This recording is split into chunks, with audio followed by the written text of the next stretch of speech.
Wetlands have very important ecological role, and they have big environmental footprint in a positive way on the farms. So retaining them has big impact with climate mitigation moving forward. The wetlands contribute in a broad range for nature-based solution, that it deals with drought and flood mitigation, and it also includes some of the water purification on the landscape.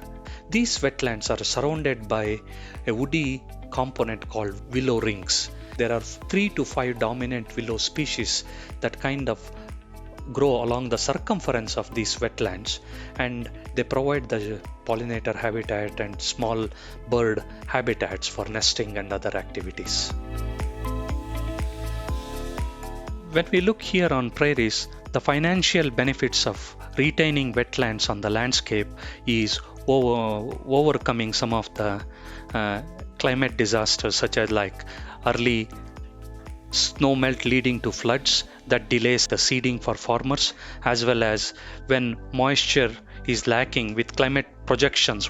Spring floods can be managed very well when there are wetlands, and as the season progresses into late July and August, these natural wetlands that act as sponge for storing water make the water available for the crop.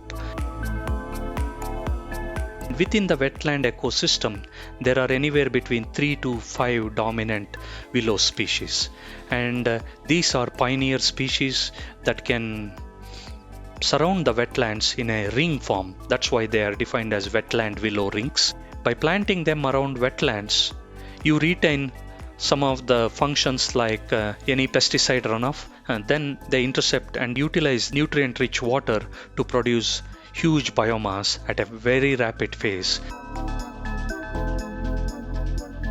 Ducks Unlimited has done a very good job of what are the ecological, environmental, economical importance of retaining wetlands on the agriculture landscape, and their website provides some of the information. And here at Agriculture Agri-Food Canada, we have done a lot of work on how to plant the wetlands and how to harvest and retain the ecological functions, and some of that information will be made available by next spring to the farmers through our fact sheets and brochures.